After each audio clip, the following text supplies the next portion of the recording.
And we will present the results of our activity of coordination of humanitarian response in Kherson region. I'm Irina Chaika. I'm director of the organizational development of Legal Network. And our network has been implementing this activity at the territory of Kherson region. And today I will moderate our meeting. In the very beginning, I would like to say that for these 4 months that we have been actively working with some of you, with some of the participants who are in this meeting room with us, and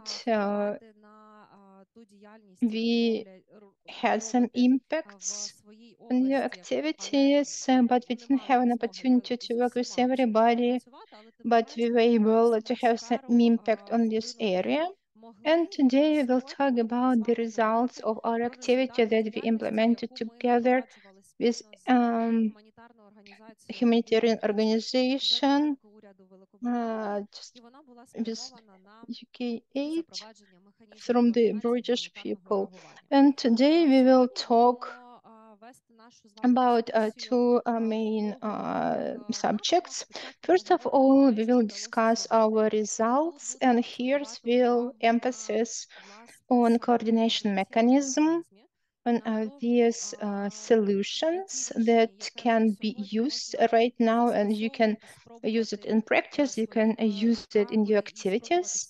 And we will also discuss what we will be able to do, particularly in our communities, in particular, development of strategic plans, development plans, and after the break, we will talk about our future plans and future activities where we can coordinate our efforts and we can have cooperation. And I would like to give the floor to the Executive Director of Legal Development Network, Ms. Olga Nastina, and she'll present us the main thing related to the project implementation.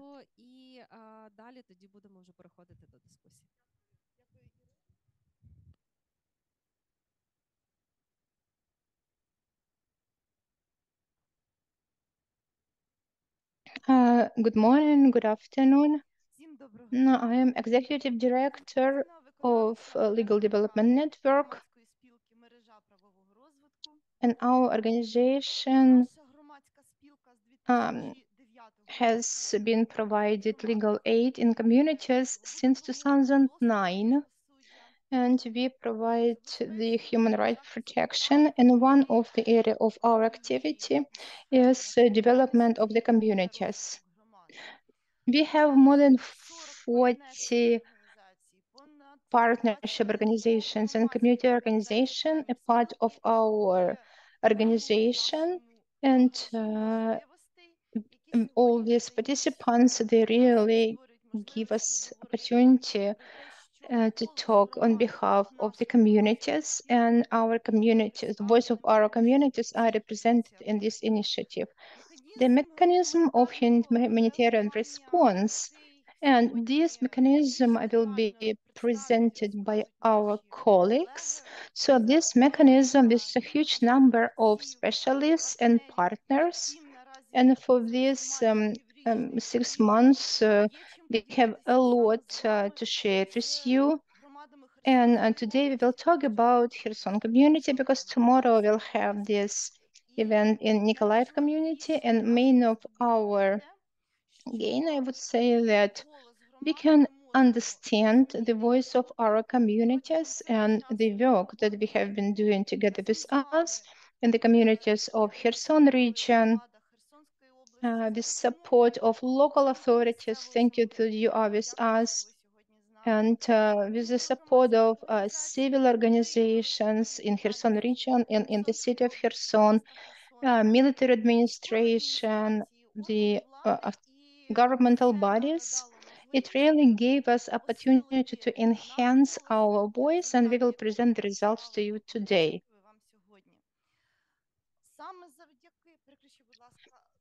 And due to a consortium and the international, national, and local levels,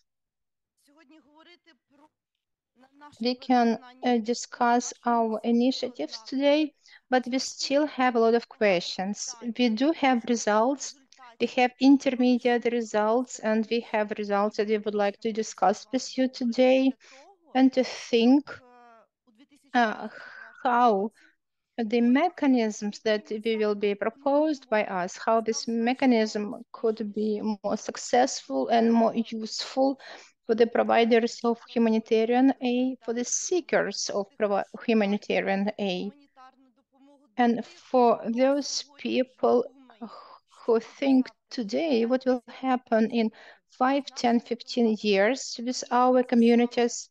And here you see the organization presented here.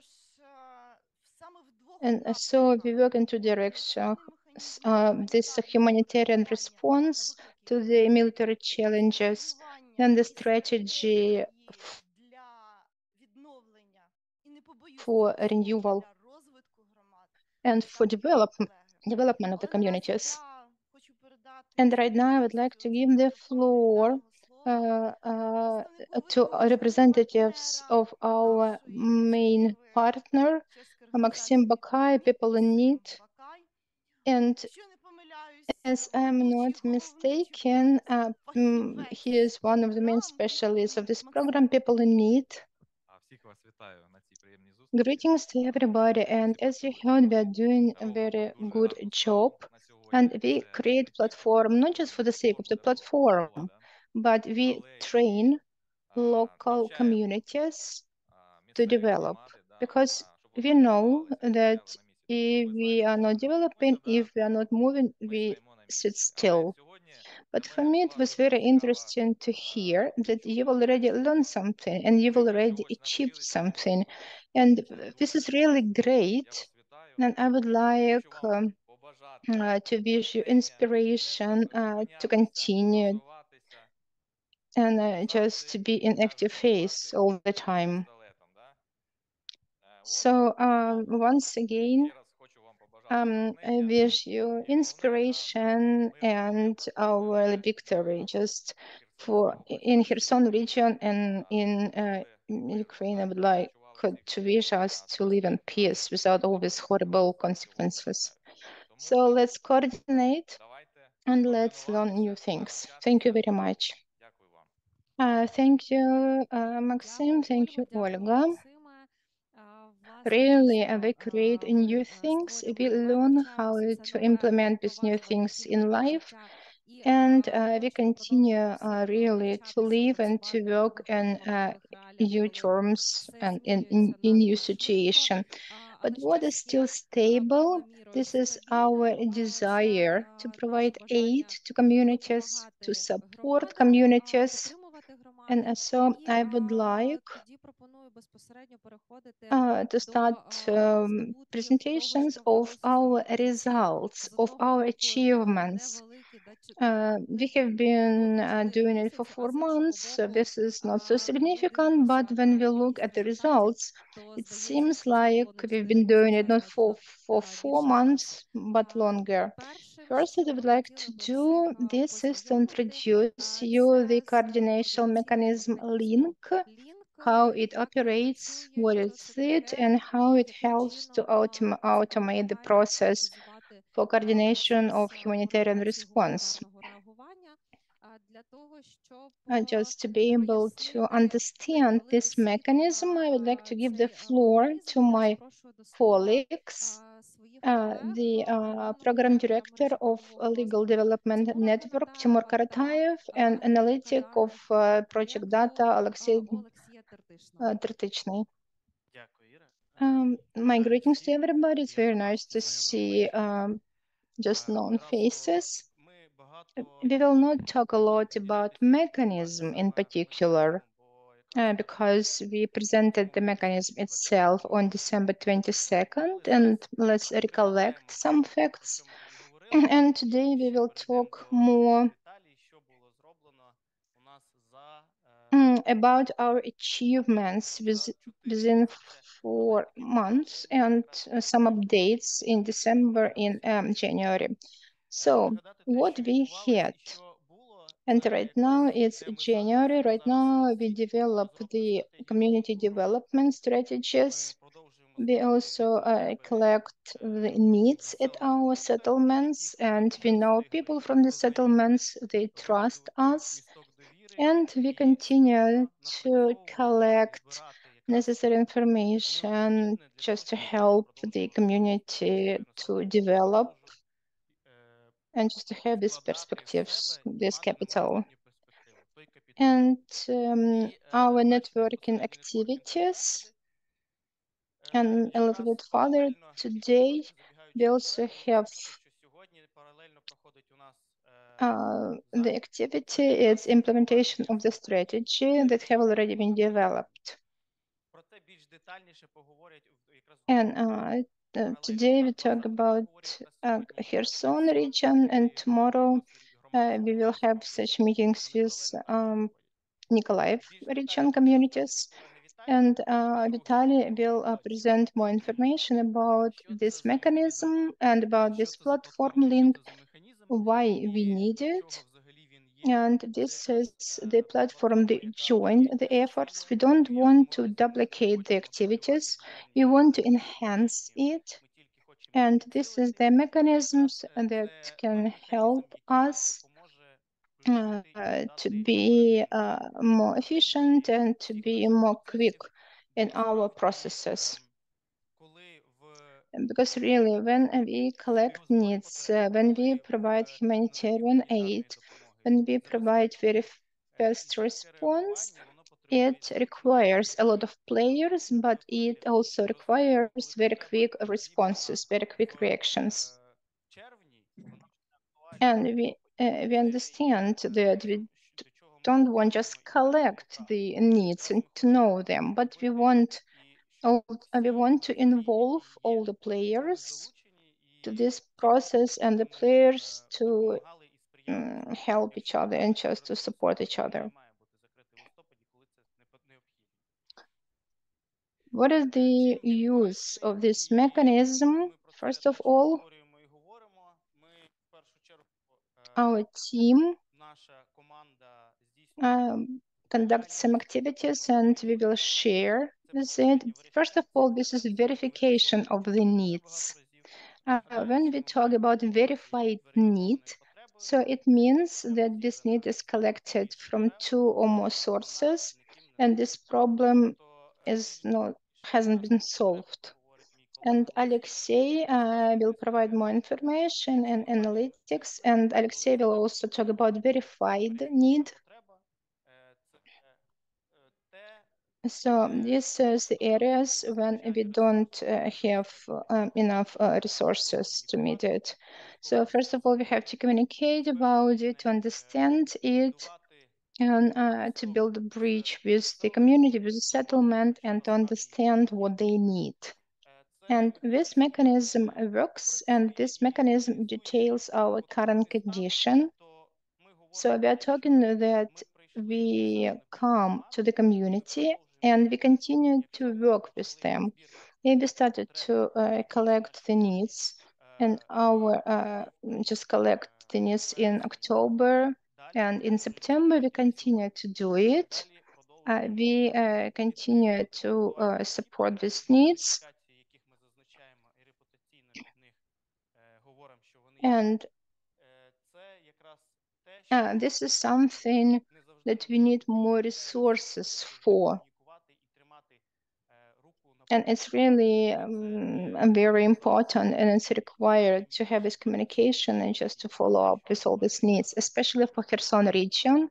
And right now, Alexei will provide more analytics and more statistic data. Good morning. I would like to present you general information first of all.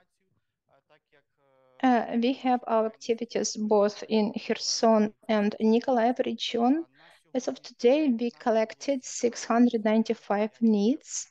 81% of the needs are verified, so like confirmed from two or more resources that this need is really actual. And we want to have 100% of verified needs. So for all the stated needs to be verified. And as of today, we covered 12 communities in 2 regions. This is 35% of all the deoccupied settlements of the right bank of Dnipro in Mykolaiv and Kherson region.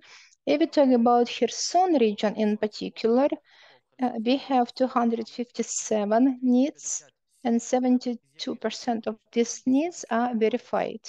And the rest of 28%, right now we are in the process of verification and confirmation.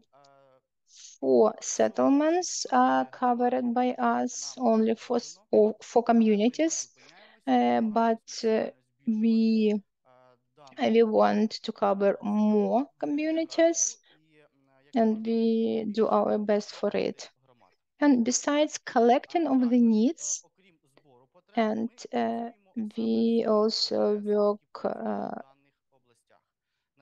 with OS. Right now we have 87 OS, and this number is not fixed, and it changed from time to time. And as of today, in Mykolaiv, in Kherson region, there are 5 providers in Kherson region, and 36 providers, they work in Kherson and Mykolaiv region. We talk to them, we try to develop communication with them, and right now we cover 23% of OGS that we had direct communication before regarding the meeting their needs. And due to this communication, we were able to meet 4 needs. And so it was in the settlements of our territorial communities. And as for Kherson region, we verified 41 guests, and we had direct communications with 15 of that, and we were able to cover the needs of one community. And here we see the number of the settlements. When we identify the needs based on this classification. So 33, this is 33 settlements out of 39 settlements. They need hygienical set, and this in this table you can see kind of the most crucial needs at our settlements, and these needs shall be met. And I would like to give floor back to Timur.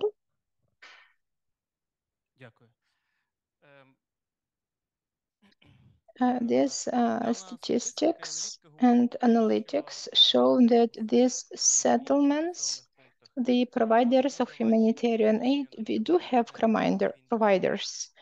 But the communication and this breach of trust, we understand that there are the needs that are not covered by anybody, and the statistics really help us to do that. So needs are being collected, and one of our first goal is to visit all the settlements. So we visited some settlements several times. On the time we understand that the collection of humanitarian needs, and when we have resource, so this collection shall not be limited only by the needs the community voiced, but we understand that they also need psychological and legal aid. And our legal development network has been working all over Ukraine since 2009, and we have online chart, and it's very important to use this resource. And so we work with the lawyers, and we really can use this chart. And actually, we have done this. And for the period of December and January, we see that we have some requests and to our online chat, and we had questions and communication through our online chat. And the monitoring visit when our people come to collect the humanitarian needs, we also see that there are some psychological needs because uh, we were able to see that in the settlements, the representatives of the community, they cannot understand that right now we shall start operating these documents just to be able to get the help from the state. And our task is just to tell them about it, to help them with that, and just to implement it. And we understand that we have some colleagues and they have been working with that in Kherson region, and we communicate with them and we try to enhance each other. This is additional tool and additional mechanism that our people can use to receive this aid. And about the mechanism itself and what we have started to do, we understand that this mechanism really requires automation. It's very important. Automation helps us to do everything in real-time mode. And we wanted really to provide one more tool that will help again to have communication in real-time mode. In our link, it has some IT solutions, CRM system, dashboard, call center, and interactive map. And development of a CRM system um, started with our actual practices, and we try to integrate all these processes to CRM, and we understand that it's not only us who will be the users of this system. So this each of us can use this system. This is opportunity to see the need, kind of to book this need, and I will talk a little bit about technical things. When we create interface for us and our people, our employees, so it shall be understandable for everybody. And we create this cabinet for our partners. And we wanted everybody who work in this area to have access to this platform. We don't want to duplicate. We want to check the work that has already been done. But this is a tool because we have very limited time and we have very limited resources because there are a lot of settlements. So maybe when a partner join us and a partner kind of book this need, so all other colleagues can see from this platform that our colleagues, they are working with that need. And a CRM system really allows kind of to book this need. And this is the communication inside of this mechanism. When we can, for example, ticket just and other partners can see the needs we are working with. And if the book a need, there will be communication with our office, with us. And if you have any ideas how we can improve this product, you're very welcome, and we really would like to involve more people to this process. And we want this tool to be convenient for everybody. Here you can see the screens from the CRM system.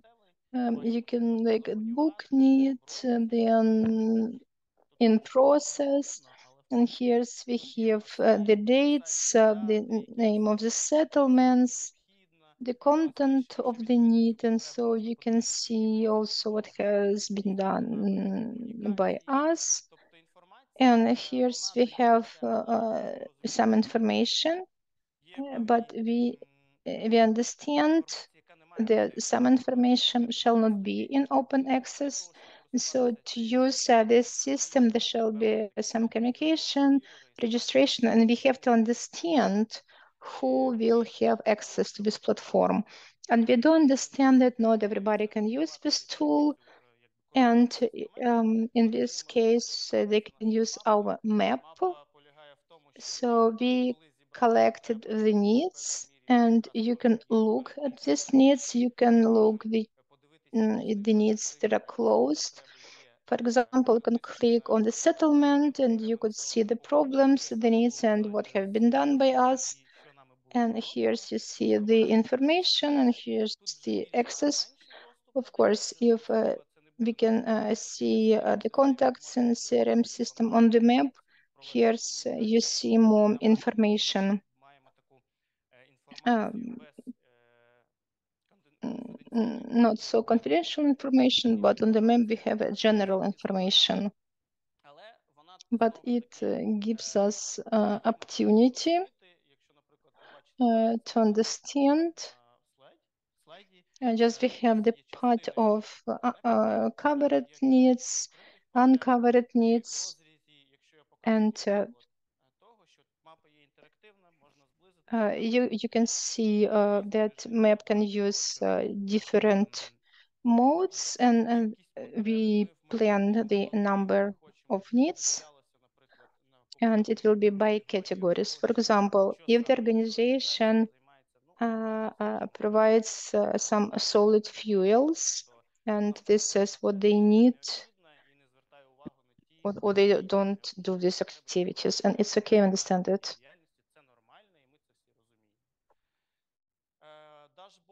Дашборд полягає в тому, що ми коли маємо карту CRM, нам треба зрозуміти певний такий аналіз того чи іншого регіону, населеного пункту. Це коли у нас є Олексій, він це робить. Але якщо у вас немає Олексію, для вас це зробить дашборд. Така можливість буде якраз залучена повністю весь інтерфейс, і для того, щоб якщо організації потрібна не візуально на мапі побачити, або зайти безпосередньо в цей великий список, в якому дуже тяжко розібрати, що є, і статистика, яка є. Дашборд дає можливість зрозуміти, які потреби повністю всього, скільки є, по якому регіону, є певне по конкретній громаді чи населеному пункту. Про те, що я вже казав, якраз наша та велика праця, ми з нею готові ділитися, і з цим інструментом, який у нас є, є можливість для надавачів гуманітарної допомоги, реєстрація на доступ до бази даних і верифікованих потреб.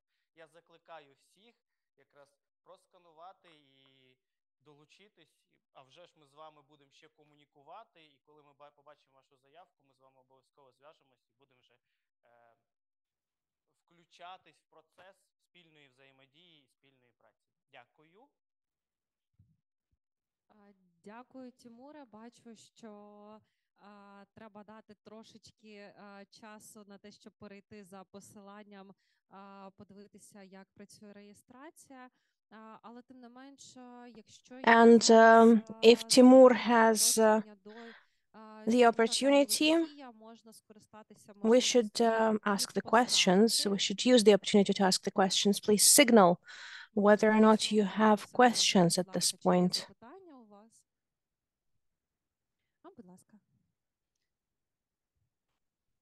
I have a question to the Legal Development Network. What verification sources are you using to verify the needs of the communities? Thank you. First of all, how did we establish contact and the understanding of how we built the process? When we arrived in Kherson region, we understood that our first communication has to be at the level of the region. We met with you, Artem, and we were talking what it was that we wanted. Our next step was going into the community directly to the chief of the community and explained our idea.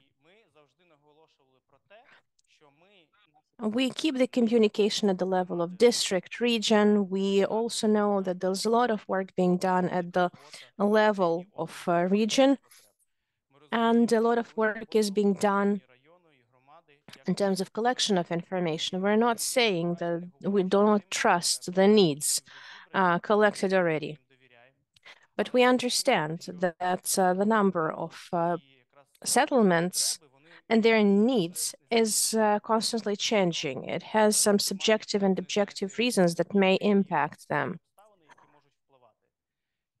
When we arrive at the level and we keep talking about, when we arrive, we talk to the village elderman who has all the freshest information, but we also understand that there are active citizens in every town, some organizations, or a person who got involved when the full-scale invasion started. The person or the people started acting.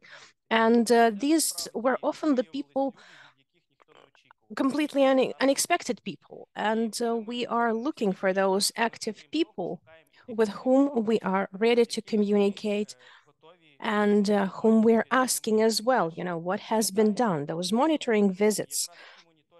When our colleagues are coming to the populated area, when communication is being done, when we're looking for people to build trust with, we also understand that we do not stop communicating with our communities, with the regions, districts who are doing huge work, and we're very grateful for it.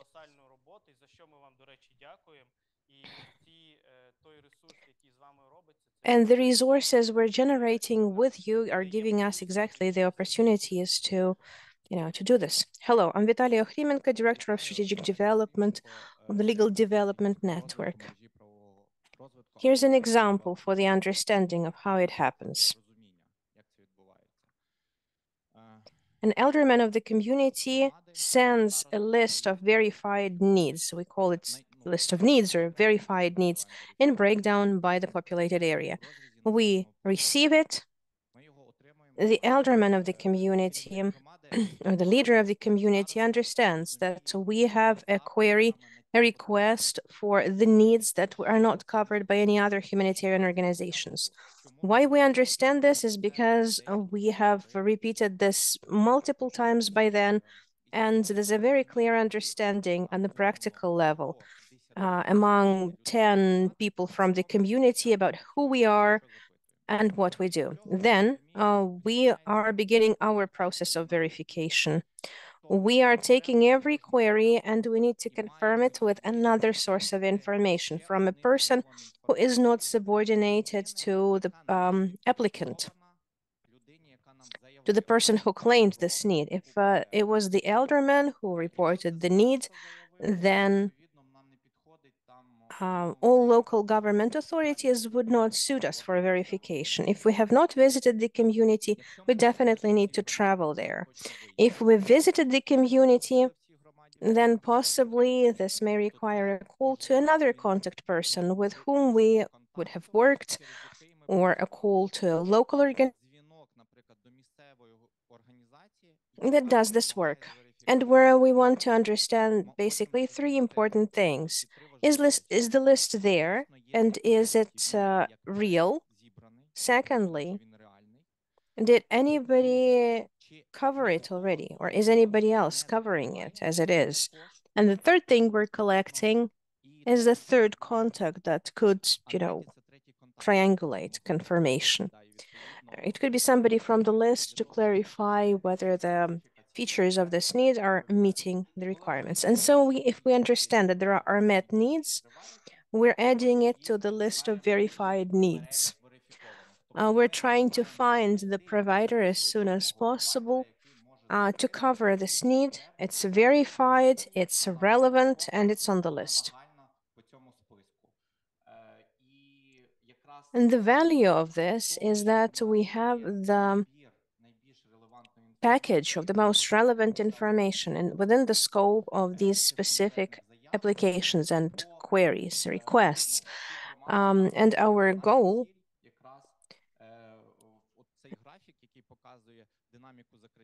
is to take this list,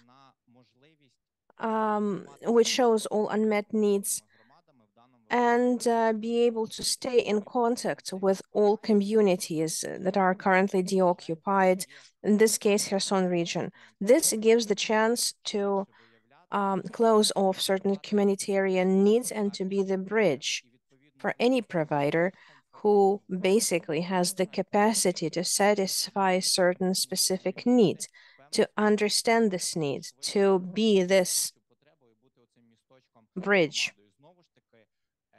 And another important point, those who we're working with on a systemic level are calling us back and explaining and reporting that the problem has been closed. And so we are marking it in the system as closed, and it disappears from the system in two cases. If it was closed without us, if it lost relevance, or if it was closed thanks to our mechanism, when the people present from us understood about it, sort of looked at it and covered it. And we also have the information on the list, who is covering the needs, how it's covered, and why the problems are closed off. If somebody can close the problem on the next day, we would get a call back and they will say that because they know that the girls who are sitting in the back are workers of our offices. They're basically managers of specific communities. So specific people we're working with, they all understand, they know the phones and phone numbers, names, patronymics of the persons who are keeping the information in their heads in terms of needs from the position of who is working in this community and how. They're like advisors. They're like community advisors in humanitarian needs management. Our key goal is to help communities move from collection of needs to management of their humanitarian needs. Not just first and foremost needs, but moving towards the possibility of reducing the influence of factors that are causing the humanitarian crisis in the beginning. Starting stabilization of the situation and thinking about further reconstruction. And if you're interested to hear more, please stay with us, wait until the coffee break and talk to me. The presence of local authorities in the verification chain is first and foremost, and the first contact has to happen with the local government. And the local government will help you verify the needs, explain the plan, when was the delivery planned, when is the delivery scheduled. Thank you very much for doing this. Thank you for your question. Maybe there are any further questions, because I could see that some of you have already managed to open the platform and possibly somebody already has comments. Have you tried? Have you not tried? Does it work?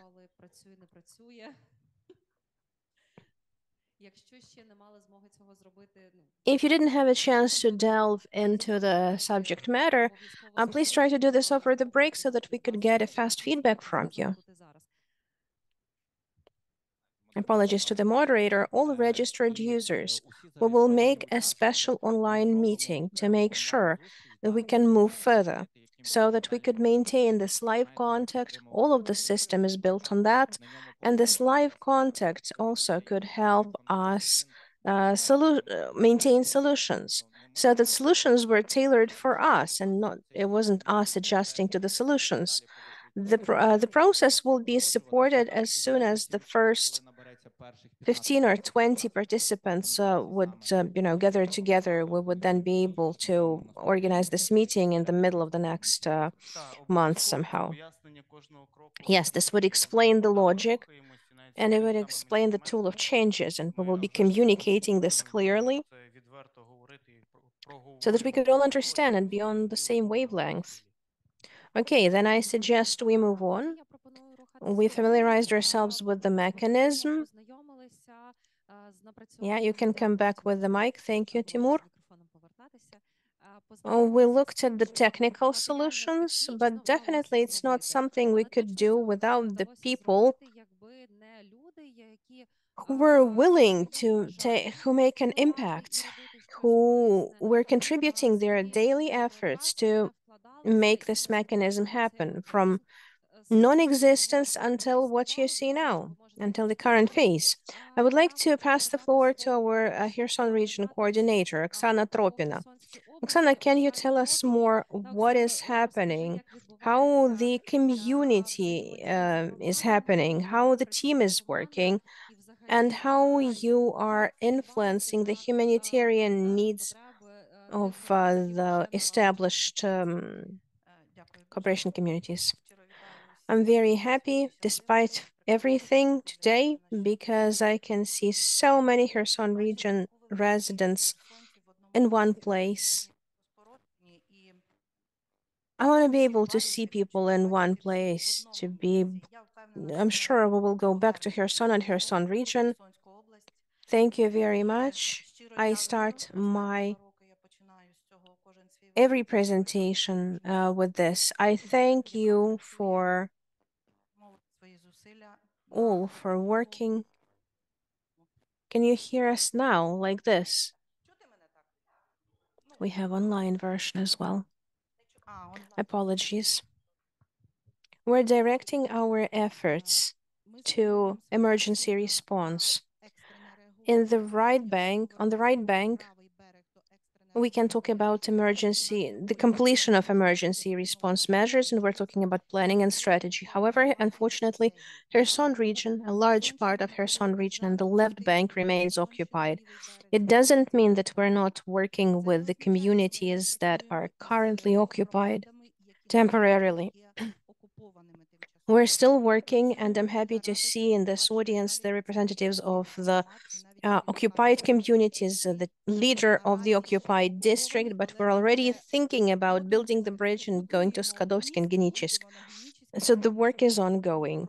We're also working with these communities. We're collecting their needs. We're collecting information about the problems they're facing, what they're planning to do, where they're planning to start. We are providing assistance as much as possible. Of course, we cannot enter those territories and provide help directly, but representatives of the local authorities who are working there, who are working in the Ukraine-controlled territory, wherever possible, are obtaining assistance. We know your needs.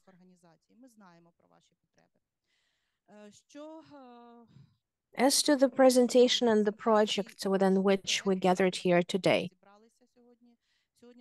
our colleagues have explained more about the preliminary blocks and about the technical work, and we really started by reaching out to the regional level. We start work with the regional level everywhere, then we go down to the level of districts, populated areas, management of communities, and we work directly in the fields. I would like to say a few words of gratitude to all representatives of the communities whom we met personally. We visited some communities multiple times. Obviously, we didn't visit every town, but we presented this project theoretically by phone, by Zoom, in every community, to make sure that the work could be done as efficiently as possible so that we could close all needs, so that we could verify them. We have to travel and meet with the people. This work is ongoing as well. And within this maximum short time, frankly speaking, 3.5 months of our practical work, we've done huge work over these 3 months. In Mykolaiv region, we've been working in 2 regions, in Mykolaiv and Kherson region. It was slightly easier in Mykolaiv region. I'm not saying it was easy, but slightly easier, because in Kherson region, we had to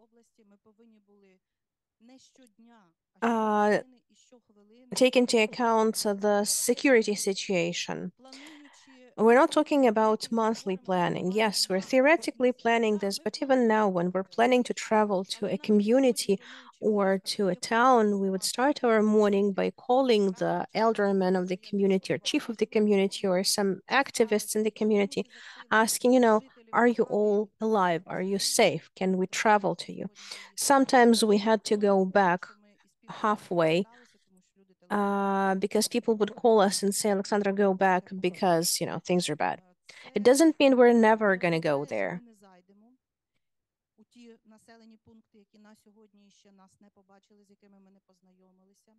The pilot project and the framework of this pilot project, the period starts on the 31st of January. But life is ongoing and work is ongoing and we're not going anywhere. All the people here present have our contacts. So you have my contacts, you have the contacts of our colleagues from the office. We will keep working anyway. Vitaly will tell more about this later. I will not elaborate on that at this point. The project is multi-vector with collection of information. There's lots of communication with representatives of local governments, with public officials, and at the level of the community, there's communication with the people who are living in specific populated areas. Some are IDPs, some were living in those populated areas all of their lives. And collection of this information and its verification, we're not stopping there. We are not just collecting information. A lot of international organizations, international NGOs, charity funds are helping Kherson region, all Ukrainian network organization, initiative groups, all the self-organized population that found the opportunity to find this help, to organize this help. This can be local assistance somewhere in the populated area, in a district, in a block. And in order to collect all this information in one platform and be aware of the situation, this is a lot of work. We are working on this and we're not working on this directly. We're not competing against each other. This is healthy work and cooperation with other NGOs, with humanitarian organizations, with representatives of humanitarian organizations that are providing assistance to our region and Mykolaiv region. When we're talking about Kherson and Mykolaiv region, a lot of people from Kherson region are now in Mykolaiv region, and besides that, Kherson and Mykolaiv region are neighboring regions. They're close to each other geographically, and Mykolaiv has become a second home for us.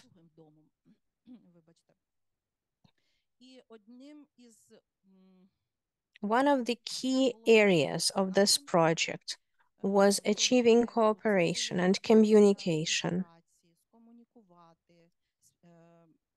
making friends with the organizations that are working in the territory of Kherson region. We're working to secure their needs, to close off their emergency needs. We are partners for each other. Let's put it this way. A lot has been said about technical opportunities, the things we are facing now. Lots of organizations are traveling to towns.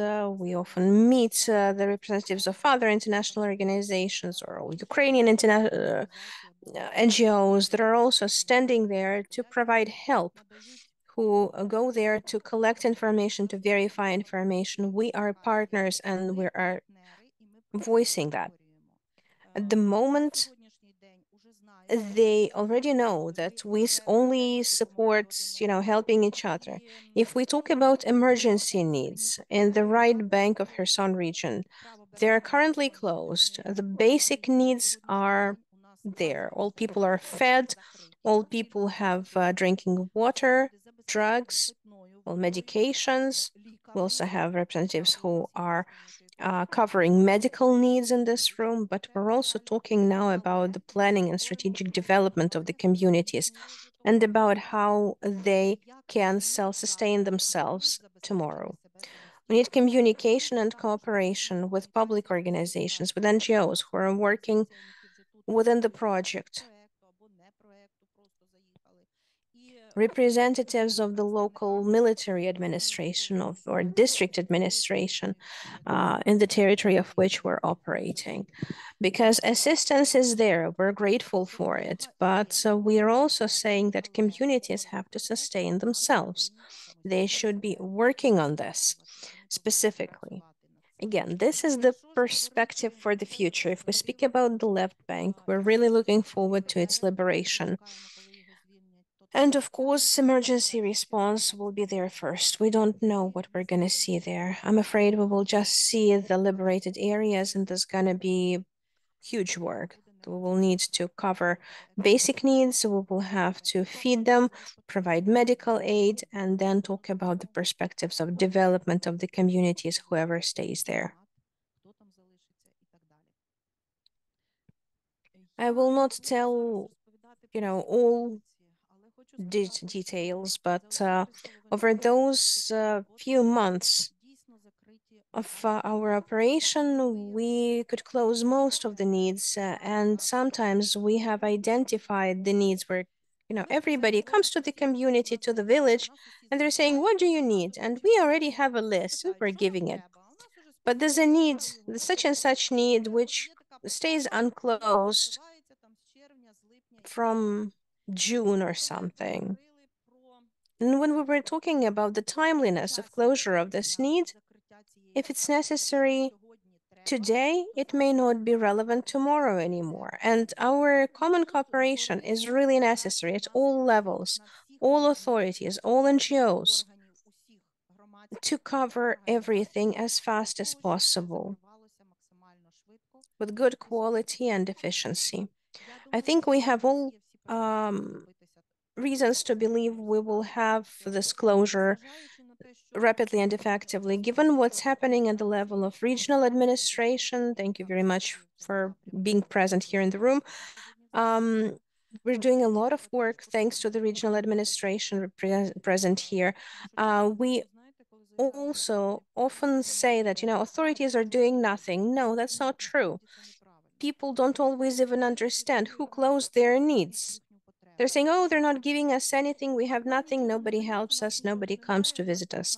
When you start communicating with the people calmly and nicely, saying, well, let's take, a seat in the library or somewhere. Do you have bread? Yes, it's delivered twice a week. Yes, but it's delivered. We don't have water. One of the latest populated areas that we visited within the monitoring visit, they said, we don't have drinking water. You don't have drinking water? No. Well, is it getting delivered, or are you cleaning it, purifying it somehow? No, we don't have potable water. When we started talking, it turned out that the water supply networks are very old. They're breaking up, they have holes, but water gets turned on twice a day. So the water is there. We start talking to people and they're saying, well, even one of the international funds has brought us a purification facility. So you can take a bottle and get some drinking water. It's there. So what's the need? Why are you talking about the need in drinking water? Well, we need to have new pipes. To have a water supply system, it has to be modern and non-breaking. Well, who did you tell? Everyone. And when people say, well, everybody knows that we have a drinking water problem, it doesn't work. They have to be specific, and we're trying to be specific with the people, with every unit and every populated area. It was really nice when we were in one of the populated areas and they told us, well, we have such a problem here. We have shootings and there was flood, and we really need a tractor.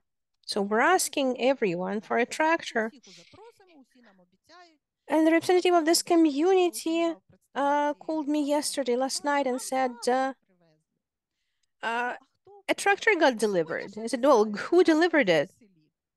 Oh, we don't know really, but the tractor is already in the village. So yeah, they will tell us who brought this tractor later on, but their need is covered. Even some basic things like burials, they have to dig the pits themselves. It's good to have a tractor, and we're happy with the representatives along with the representatives of communities to get this aid. And this happens in every populated area where we're traveling. We're not just, visiting them. First, we talk to the eldermen, then to the others. We talk to the village residents at last. How we do it, there's a technology of doing this. There are shops that you could approach. If there are people, we come and introduce them ourselves and, can you talk? Would it be okay if we talk to you? Usually people are talking because there's significant deficit of communication and they'd like to talk about the need to provide mental health aid. On one hand, we can see that there's a lot of NGOs, including state structures, who understand this need, who understand the problem of psychological trauma. We've all been traumatized by the war and the conflict, and psychologists are traveling to the villages. They are telling us, asking us, they're writing this in the Telegram groups, Viber groups. On the other hand, we can see that people can be standing around. A very recent example, a big armored vehicle is standing there. They're saying, "Who are you?" I said, "Well, we are from the Legal Development Network." "Oh, you can leave. You can go. We have a lawyer, we have a psychologist, but there are no people." "Well, I'm not taking your clients away, I'm just going to say hello to the people, and so on. For some reason, people are afraid of this word psychologist. And then when I come home, I'm talking about myself, and I know colleagues have this very similar situation. So, and people get my contact and they called me and they tell me, "Oksana, please talk to me." But I'm not a psychologist. I can just listen to people, but I cannot provide recommendations. I cannot provide consultations. And when we tell people, "Okay, here's psychologists, but please call them. I can listen to you, but I cannot help you." And they tell me, "Okay, we are not going to psychologists. Everything is okay with our head. Okay, but this is not psychiatry." And I think that it's very important to continue to explain them this. And I think that my colleagues from other organizations will really support me regarding this problem. And we continue to work in this area. And our project has lawyers and psychologists. And I know that yesterday and day before yesterday, psychologists came to the community in Mykolaiv region, and we have some results, and we will continue to do this. As for legal consultations, there are a lot of civil organizations providing legal aid, but right now we tell them that it's not just primary legal aid, but they need this, and that, and they need secondary or advocacy support. People need advocacy support, representations in the court, and just providing their rights. And we also work on this. And we have partnership organization, not only just who are presenting here, some of them are online. And we do have partnership organization just to provide the most efficient solution to this problem. And if it's advocacy, probably this person will be able, will have to have social support. There are some people they cannot move by themselves. We know about this problem and we work on it. And I know that right now we will have a coffee break, and I'm here. And if you have any questions, you can ask them right now or later on. And anyway, I think that everybody has my contacts. Maybe if you have some questions tomorrow or later on, when you have some proposals, we are very open for cooperation for your proposals. Please contact me and I will talk to you. Maybe you have some questions right now. Okay, no questions so far. Okay, I got it. I know that there will be questions. And right now, thank you very much, Oksana. Oksana really told that they were going to visit the community, then they call us and tell not to go here. But I right now I live in Kharkov. Me and my family I live in Kharkov, and when I was going to Mykolaiv, I had a different idea about it. And last week, we worked with two groups of people, with representatives of formal and non-formal leaders of the communities in Kherson and Mykolaiv region.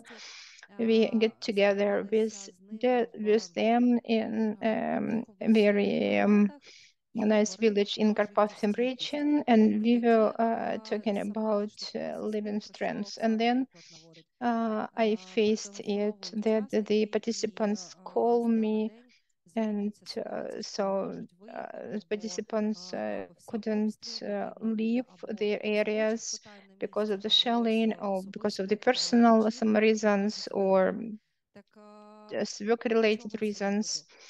And why I'm talking about it? When I see you, the people who came to this training, I call these people like really very brave people. It's like from cosmos, but really to leave your house, your home, and to go to different parts.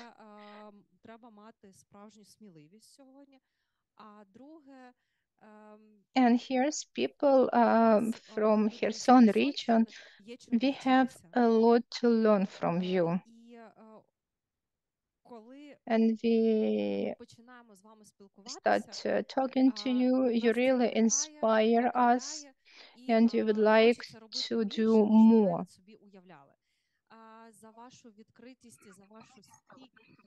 You are open, you're so strong, and you want to live and you want to go forward in spite of everything.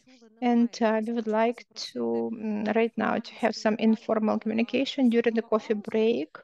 We'll have coffee break until 11:30, and at 11:30 we will come back here and talk about our future plans. We will talk about the strategy of early recovery development and about our plans. Thank you very much. And right now the coffee break until 11:30.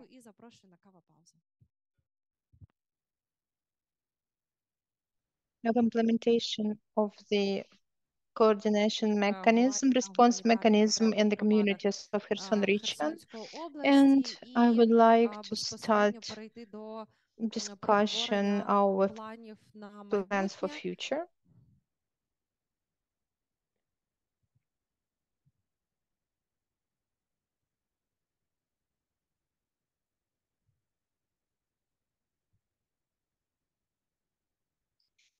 And while our participants are coming back, I would like to read the questions that we had in our chat, and I will ask Timur to answer this.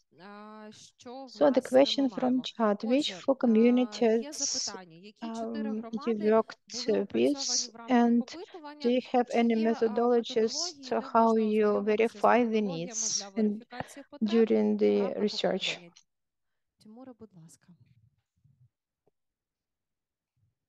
Дякую.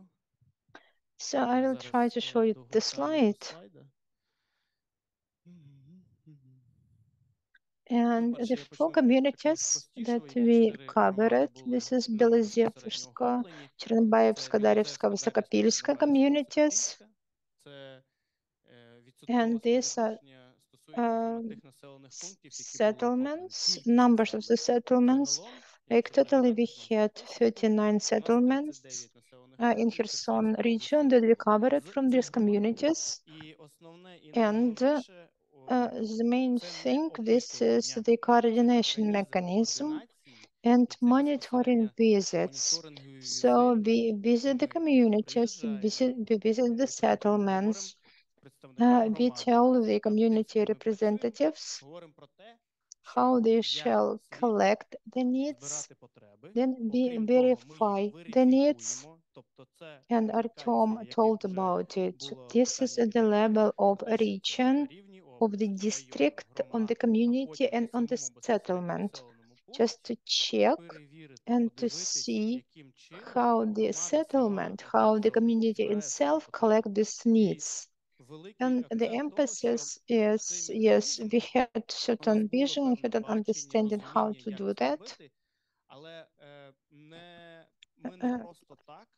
But there is a certain reason why we work in Kherson and Mykolaiv region, because from the theoretical point of view, we understand that how we do it, but in real life, each community and each settlement has their own peculiarities, and each time we have a different process.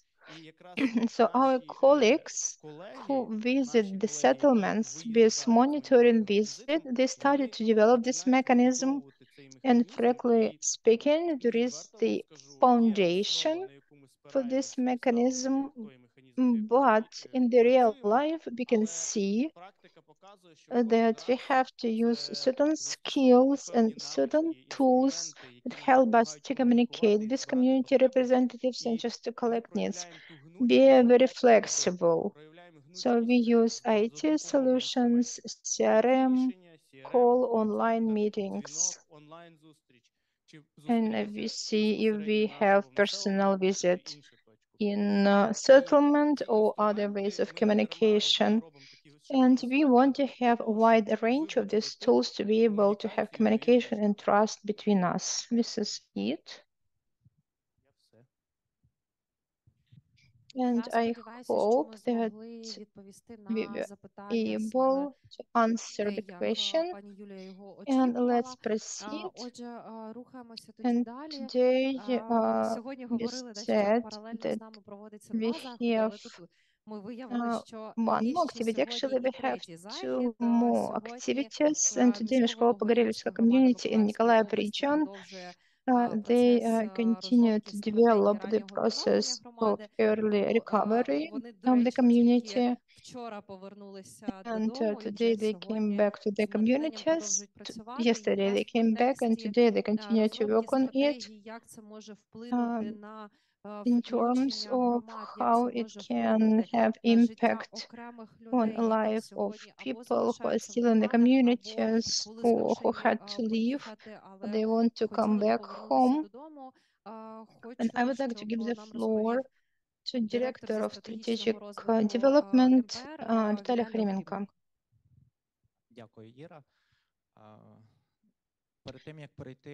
Before I present you our work with strategies related to development and recovery of the occupied communities, we would like to share our vision, why we chose two components.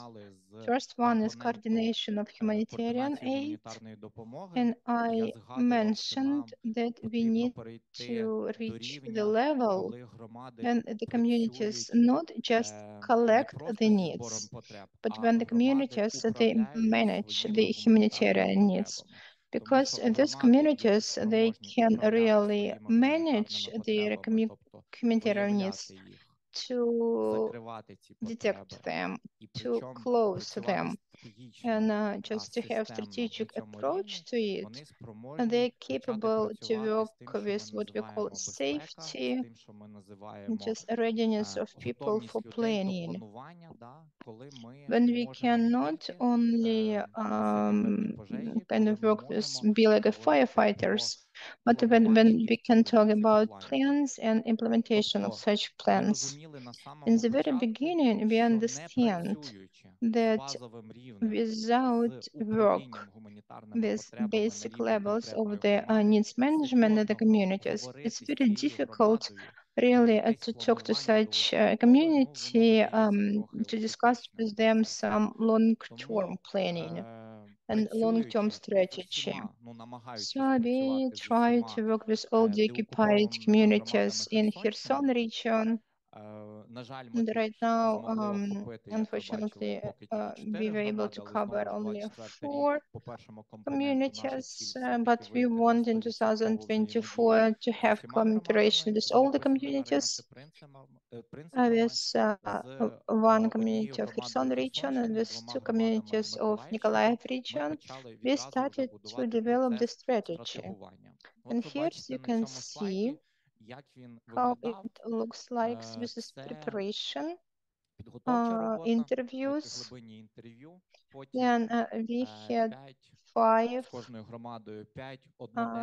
strategic sessions with each community, and the active members of the communities, they were able to join this process of strategy development. And then we join the main ideas and we discuss it for 2 days, and today and tomorrow we have trainings related to implementation of such strategy. So we will present our results in the format that are good for the communities, they're understandable for the communities, to be able to develop the recovery plans, to be able just to update the strategy development plans. And these techniques really help to understand what shall be included in the documents that can be issued on the level of the government, of donors, or other project providers. We understand that this is very it's non-clear period right now. We decided just to have strategic discussion rather than try to adjust our plans to some documents. And we have some strategy for Belozerka and Shevchenkovska communities of Mykolaiv region.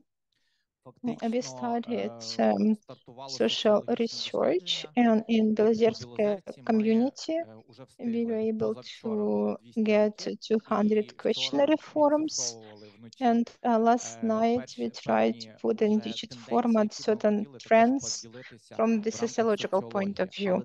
But sociological research, this is the element of inclusivity of development strategy, because we looked at this development strategy or recovery strategy for the communities, and we focus on preparation period. We looked at statistics, we reviewed all the materials, the interviews, so we collected this data and we started the process of strategy development. And we get ideas and visions from 20, 30, 40 activists on the communities. So, and these people reveal themselves during the strategic sessions, and we transformed the main areas of development to these sociological questions, and we ask local inhabitants about their opinion related to certain directions. So besides the developed strategy, we also have the community's opinion about what about the priority of our work. And so we talk to people face to face, we meet with them, we visit villages in Belozerska community with certain limitations. I'll talk about it later. So we will also look at those inhabitants who left right now Belozerska community. And the third target group, the representatives of certain professions of the South, just which terms and conditions they require the specialists and professionals just to take part in the recovery plan. So the fact that really is common for all these communities, this is the loss of human capital, people capital. If you don't have people there, it will be very difficult to talk about the recovery strategy. It's like 40 slides. I cannot present you all of them, but we will share this presentation with you. If you have then questions about slides, please do it. It will be better to have questions and answer session than a monologue. And here's our principle that we use for building the strategy, a unique approach, and I presented it just practical opinion of the group. So people didn't think in the framework of strategical goal, operational goal, but people were thinking about what we want to do, what we want to build. So the inclusivity of the process is that those people who do not know how to do strategic planning, they really could share their opinion. And we also took their opinion into consideration and included it to our final document. And so the main strategic goals by areas. Each community formed 5 strategic directions for them based on the discussions. And during the discussion, we were able to achieve certain consensus. And in Belozerska community, it is as following. They need to have conditions for the community development. They need safety. And here's we have like program goals, what they want to do, how they want to do it.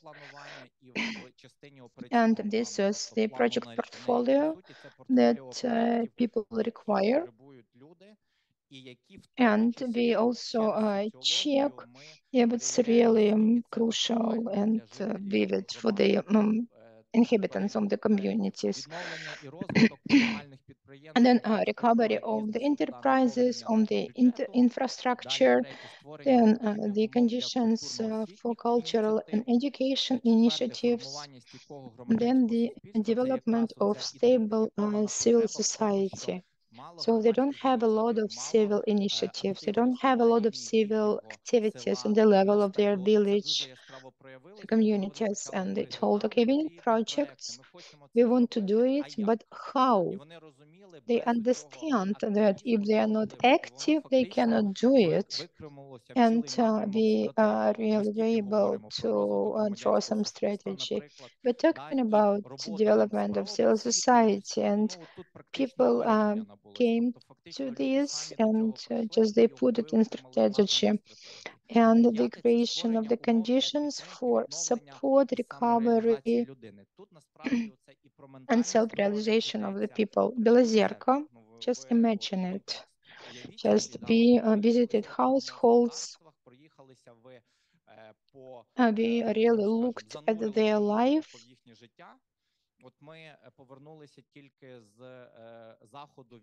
We came back from the psychological training. It was like 25 people from Kherson region. They told us, you know, what main things was the most important? Water, just ability to sleep, and just to have the food that you really like, but you just not just need for survival. So this is the level of the needs that Belozerskaya community have. And in each of these areas and directions, so they included it at the level of strategic goals, tasks, and strategies of implementation. And sociological research.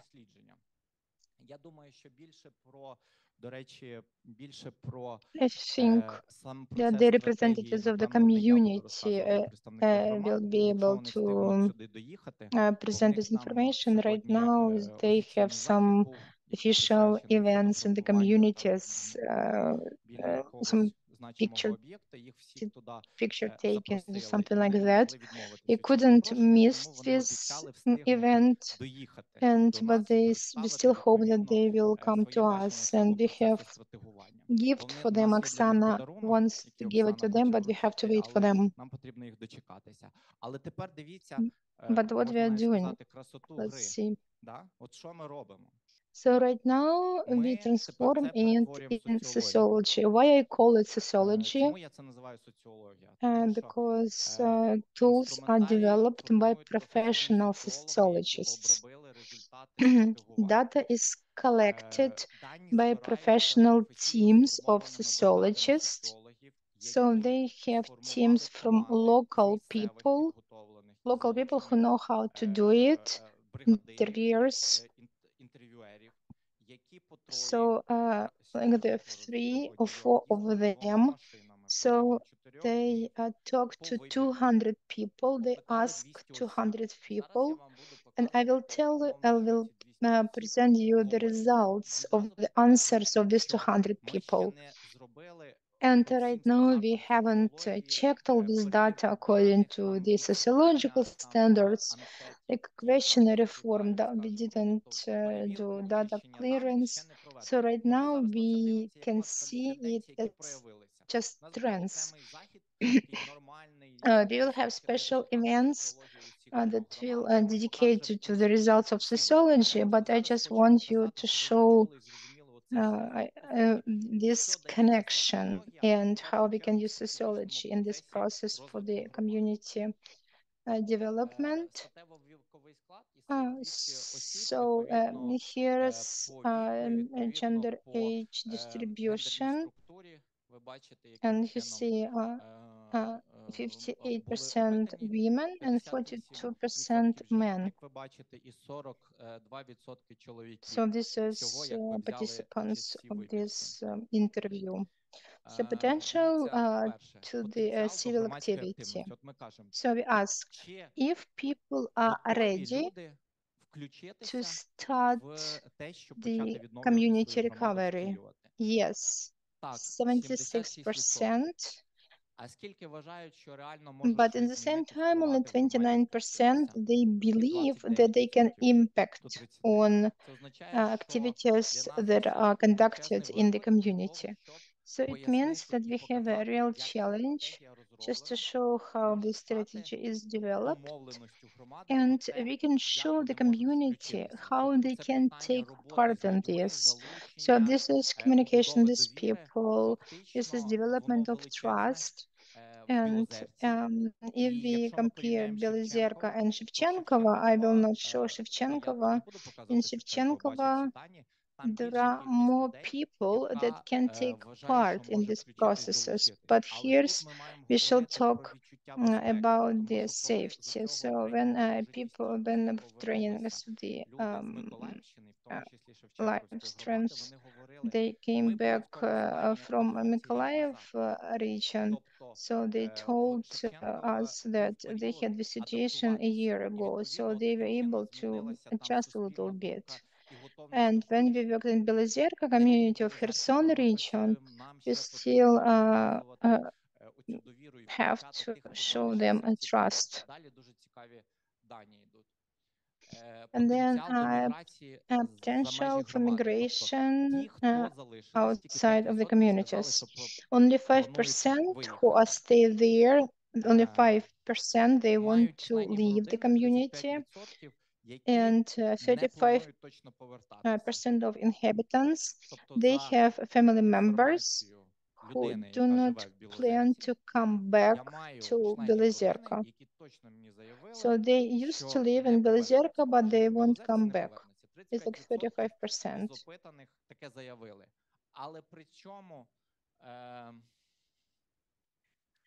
But those people who left the communities, like 70%, заявили, що мають таких людей. Тобто можемо зробити гіпотезу, ми ще не бачили дані тих, хто виїхав, що вони думають, we can але think приблизно that about половина не планує 50% of повертатися, і тих, що не people who left, повернулися, they do not приблизно plan to come половина back, and планує, 50% що нам треба they зробити, want to щоб вони come back. повернулися But і були. Ми what це shall we трошки do for it? передивимося We пізніше, have тому нам і потрібна оця to вибірка даних. analyze it later on. But Погодьтесь, вже it's цікаво interesting якраз statistics. I там don't remember статистика the по Шевченкову distribution не in пам'ятаю, Shevchenkovo, який but it's a розподіл, different але one. також знову ж він інший. Certain Поширеність окремих problems, проблем. just urgent repair. Невідкладний ремонт. 52% And заявили. Були the проблеми з heating забезпеченням materials, опалення впродовж 26%, останніх 3 місяців. had 26% мали difficulties труднощі з with купівлею buying ліків the або отриманням medicines or медичної medical aid, допомоги через їх фізичну 22%, недоступність. and the 22% заявили, household домогосподарства has немає no жодного джерела source of доходу. income. 18% заявили. This is Це репрезентативна representative соціологія. Це не sociology. просто This is not якихось, just 200 people скажімо, 200 людей ми who опитали, які just вийшли там з we магазину, saw. і ми не знаємо, яка реальна Of course, ситуація. there will be some Окей, deviations тут буде here, похибка. but Окей, ми почистимо trends дані, will але remain тенденції such плюс-мінус збережуться. this. Це And this reflects the відображає general загальну situation ситуацію in the по громаді. communities. And we Також ми ще also ask заглибилися, і, в принципі, ми them запитали, чи є if якась фізична чи фінансова there важкодоступність are some щодо певних goods that are категорій difficult товарів. to buy. Тобто, що це означає? Чи можете ви Difficult to buy, like купити, you can або є afford де it to купити buy, or you фізично? can really physically Будівельні to buy. матеріали чи And обладнання для ремонту 78% of 78% inhabitants, говорять, що they це в tell that них it's difficult for them to buy бар'єр construction фінансовий чи materials. логістичний. So fuel, Паливо the так само same, звучить, ліки, medicine, ну і ви можете hygienic самі побачити, sets, да, like там засоби 30%. гігієни, закінчуємо And на this кліматі is the 10%. current Тобто це зараз поточний зліпок situation, like self-identification, самооцінки, self-assessment, the самоідентифікації, problem проблем з with доступом до asset певних to сервісів, certain послуг, problems товарів, and які services, and для for гуманітарних humanitarian players ресурсів that немає can багато really чого рішити. give a very Будь good ласка, focus. питання. Natalia, the city of Kherson, I have a question. You say like medicines or medical equipment. Medicines and medical equipment, these are two different things, and it's like 61%. If these are medicines, I don't think it's like 61% of inhabitants is difficult to achieve access to them. Okay, I'll explain. Ні, я поясню, дивіться. When we conduct Коли ми this робимо wide таке sociological широке соціологічне research, дослідження, да, we ми не cannot go можемо deep down зануритися там to от ті ліки. medicines. Ця I анкета understand була, what you're talking я розумію, about. про що ви говорите. This Дивіться, is a це certain певний орієнтир для kind of розуміння, куди focus потрібно or certain далі, points як that досліджувати. we Більш shall глибше. elaborate further on. Because medicines here, like medicines and medical equipment. Medicines is about population, and medical equipment, these are the heads of some medical Дивіться, establishments тут like правильно hospitals. And here you have to divide it. I я want хочу, us щоб to ми have the правильно right interpretation of інтерпретували, да, it. ну, що ми бачимо зараз? Ми бачимо And результати right опитування, now, яке тривало 30 хвилин для кожного we see домогосподарства. the Тобто results людина, of the представник interview голови with того household. домогосподарства, When the head of відповідала the на household питання. От answered питання the було таким questions. чином сформульоване. And it was the first Скажіть, чи question. ви Tell відчуваєте us, якусь please, if фінансову you чи feel that it's difficult for you to have фізичну, да, financial or важкодоступність physical до певної access to категорії certain сфери і categories область, да? І в of нас не була materials можливість or умовно і goods. будівельні матеріали I do зробити. Я understand that розумію, there is що a велика різниця difference між ліками і between медичним обладнанням. Але medicines це like drugs and означає, що medical якщо ви equipment, but займаєтеся і it ліками, і means медичним if you are обладнанням, то involved in потрібно this, in подосліджувати medicine and умовно, medical так, equipment, you have доступність цього. Ми можемо вам to допомогти research насправді з it. цим, якщо ми можемо стверджувати тільки одне, що от ліки і So медичне we can обладнання з say позиції that the оцінки medicine and medical важкодоступності, да, equipment, от голови домогосподарства it's в Білозерській difficult громаді на рівні 61% to have люди заявляють access to цю them. важкодоступність. Що воно ховається Like за цією відповіддю, 61% tells потрібно this. досліджувати, якщо турбує такий And високий відсоток. of course, we have to elaborate Тільки it про це. more. It was in one category. Why? Because it's important. It's very difficult for the sociology to cover all the categories because people won't be able to answer all this question. It was just one of the questions in the questionnaire form. Yes, but when you have the next questionnaire form, maybe I shall divide this medicines and medical equipment. If talking about needs, the frequency, it was like kind of the frequency of the good clarifications. And as for medicines, we will check once again, and maybe we will be able to understand what's more about medicine or medical equipment, because this preliminary processing of documents was done last night. And his priorities. We asked before the end of military hostilities and after the end. So as for the recovery construction of the housing, and then educational establishment, hospitals, and sport infrastructure. So this is the second place. So our task was to understand the categories that people use when they think about recovery.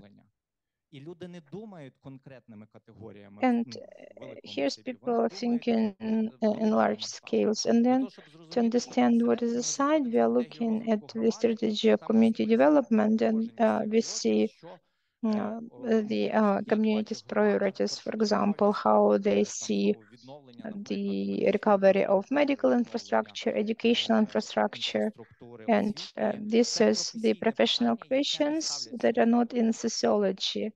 And sociology is more about just which extents we need. And then the reconstruction of water pipeline and natural gas pipeline. And if we compare, for example, Belozerska and Shevchenkova, community Shevchenkova had similar situation to Belozerka a year ago. It can show us how the trends are changing. And also interesting slide, if such problem as the following have impact on your life and life of your community. And just significant impact, moderate impact.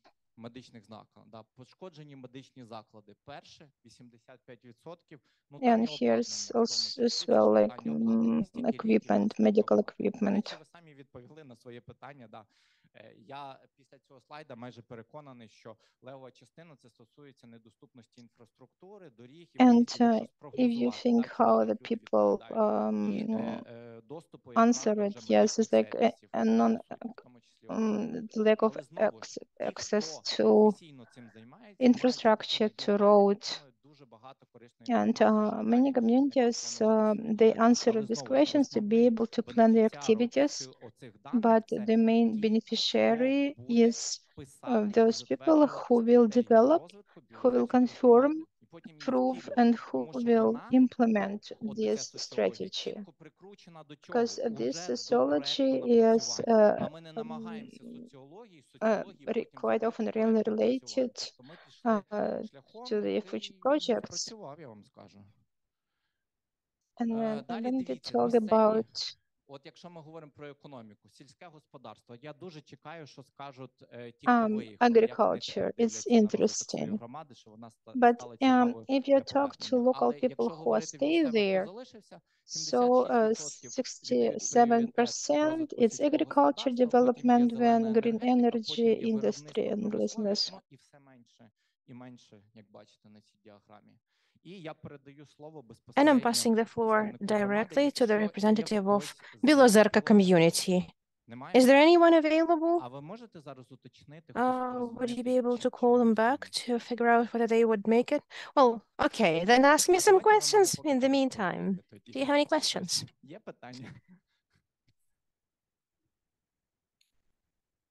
I will come back to the strategizing process, to that long-lasting strategizing process that we've been going through. And by the way, we're doing the same thing with Snyžkova Pogorylska, Shevchenkivsky, and Bilozerka communities, and we're very interested to make sure that those who are working on the reconstruction strategy, rebuilding strategy at the regional level, so that they could take a look at this and so that they could tell how they could use this for the development of the communities. Because we're planning some more of those strategizing sessions. And the strategized sessions, well, we want to help them with the implementation capacity. Any questions? Why these communities? Why were they selected? And again, I've seen that there will be other communities, but still. We had a portrait of the community that we wanted to see. We wanted to we could afford 3 communities in terms of resources, and we wanted Bilozerka, and it's the community that is basically in the front line. It's really close. And it's in the Kherson region. And we wanted to work with the community that was under occupation, under active fighting. And just like Shevchenkova's community, it is a big community. There are many villages there. The situation is very different with infrastructure, with different villages, and it was ideal. It was perfect for this profile. It was perfectly fitting the profile. Another community was also occupied. There's very little destruction. We are a sleeping district of the Mykolaiv city, as they were saying, but they want to build infrastructure. They want to be the area where people not just spend the night, but also work and have fun and visit. And there's more safety, more space for innovations, for development, and it was very important for us to have partners in the form of communities who would respond. We had meetings there. It wasn't like a competition as to how you could be best represented. No, we had a picture of who we wanted to see. And we had meetings with them and the communities that demonstrated the interest and sharing of those values that we preached within this project. And these 3 communities said yes first. That's why they were the first to be involved. No methodology was required to select because we were not selecting 15 or 20 communities. We wanted 3 very diverse communities that could provide the experience that we've actually received and that we're planning to work with in 2024. Thank you, Vitaly. I will add, I was involved in the field trips and in the visits, meetings with communities, and the decision that these particular communities will be supported for strategizing in the element of rebuilding and boosting the vision as to how they should rebuild further and even further growth. It was very interesting. I don't want to mention the names of the communities where we had other kinds of dialogues, where we also could involve them easily. And we will keep supporting them beyond this project in other initiatives, but it is very symbolic to have the opportunity to talk to the eldermen of the people who know what their residential area, what their populated area, lives and breathes. Where the work shows that there's the understanding of the vision that comes from the leaders of communities when there are people who are actively involved in the development of where the community should go. There are communities that spend a lot of time and resources to work with other partners to already be able to get the strategies or to get involved in the strategizing process at the level of state building infrastructure. However, it was important for us to also understand who has not only the interest, but also who has a team of people out of the local government who are ready to be involved in the process of broad representation of active people from the communities, to make sure that the key request from us comes in the form of, well, how we do strategizing, and the strategies we want to receive at the output would not just become yet another document that would be collecting dust on the shelf. They may be perfectly written, they may correspond to previous strategy and everything, but the document would stay on the shelf.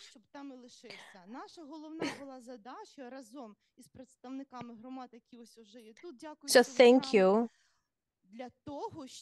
for being with us to make sure that the document has legs, arms, brain, and most importantly, the vector of progress in the following years. Thank you, Olga. We need to coordinate with the regional district government.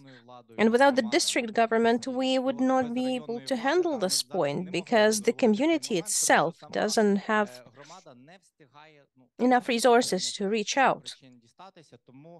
So please, let's make this official. Let's say, let's have material support for this strategy. Yes, thank you. A lot of force majeure. You may have heard, some may not have heard. Not all leaders of the communities could reach out to us because they are at an official event near the entry to Kherson region. The chief of Bilozerka community is still there. He passes his greetings and he says, well, pass it to Mikhailo Linetsky, so I officially pass the greetings to you, and we will see Igor. We will officially pass on the greetings, and Olga already mentioned this. This is not just a product, for no practical purpose. No, we want it to have all practical purposes. This really is a powerful piece of work done together at the level of region, district, community, and not just among the representatives of local governments, but also for active citizens who got involved in the Bilozerka community. And I hope it doesn't stay on the shelf. You come to a community and you ask, do you have a strategic plan of development? And, well, yeah. Do you have social passport of the community? Well, yeah, it's somewhere there. No, not because it's so nice, but because it's an intellectual piece of work and teamwork, and it will bring positive results for everyone in the community. And there's a watermelon out there. Kherson's, exemplary products, sun and watermelons. Yeah, geographically protected names, that's right. Yes, there is also Bilozerka peppers. It's red and looks hot, but it's, tippy.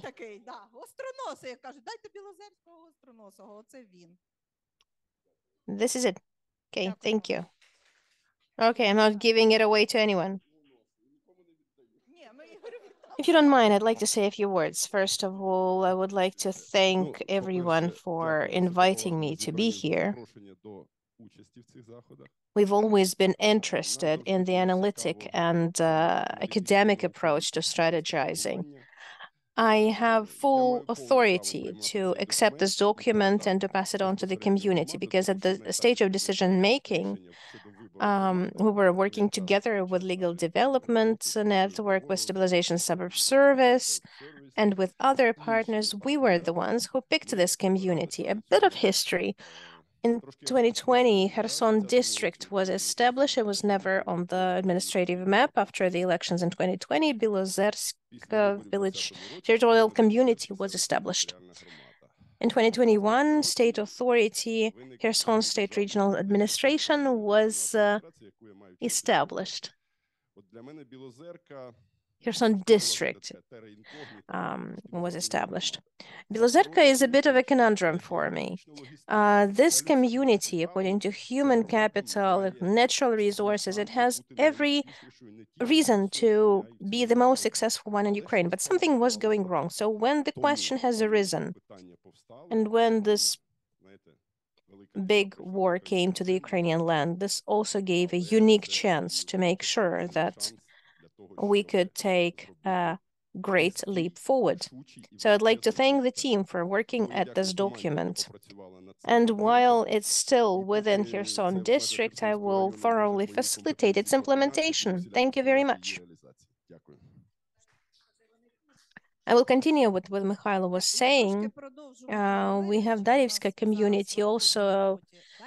We're actively working with them. Their leader is on approach. Thank you very much. Ladies, I would like to thank you. You may stand up, and I'd like to thank you for your work. Thank you for reaching us here. There's also quite a bit of active processes ongoing. I know that the community is, is not at all behind Bilozerka. It's not because Bilozerka is better. I know they're competing a lot amongst each other and the residents of the community and the leaders of the community. But this is also a very promising community, and I very much hope that next time we will be presenting an award to you as well. So the work is ongoing. Thank you, Oksana. Thank you, Mikhailo. Дякую, Оксано. Дякую, Михайло. It was a surprise for us as well, actually. From Ruslan Vakhtiev, who was conducting those sessions, for doing all those material things that are not just a link on a computer to read a strategy, but a strategy that you could, hold in your hands, and that really is catchy. You want to, look at it and join and look up how you want to participate. And so I'm thrilled at the results that the community came up with. Now we have a chance to not only discuss the questions based on what you've heard, but maybe you have some feedback. Maybe you got inspired. You were thinking about something additionally, and we will be very grateful for some comments in terms of feelings as to what you have at the end of the communication.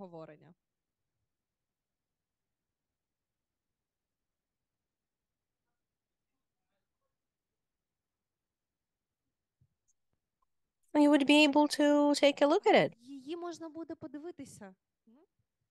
Okay, hello everyone. Thank you very much, colleagues, for this event. Lots of interesting and useful information. I'm Roman Andrushko. I represent the International Migration Organization, International Organization for Migration. We work all over the south of Ukraine, including the regions you're mentioning, including the areas you're mentioning, and the needs that remain uncovered. So we're working on all of those directions, reconstruction, construction materials, rebuilding, non-foods, renovations, repairs. We keep sending humanitarian convoys to Kherson region. We also mentioned on the slide that we're collecting information about the people who are, coming back, returning, on migration. This information is open, and there's a team that travels to take assessments. The event is wonderful and very productive. The information is very useful. We'll keep using it for further response in respective regions, Kherson, Mykolaiv, and Odessa later on. Thank you very much for the invitation. It was very interesting. Thank you. We're looking forward to your registration on the platform so that we could try to interact. We'll be grateful for further feedback so that we could improve it and respond to the needs of providers. Anyone else would like to share? Please.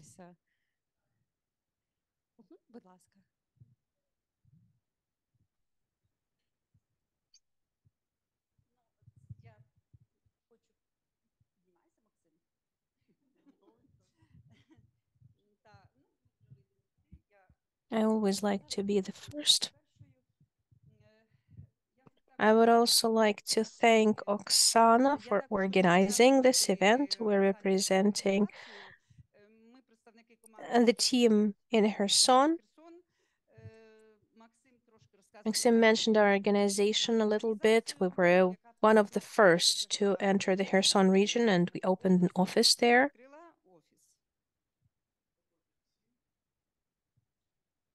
Greetings, everyone. Happy to see everyone. I've met many of you. We are a Project Hope, international humanitarian organization. We're focusing on healthcare. We're not really part of the economic development, but we'll understand that healthcare system suffers first. We started working from November 2023, so right after the occupation. 22, sorry. Time flies. Throughout this time, we have provided a lot of assistance to a big number of hospitals. We're present at all centers of primary medical and sanitary aid.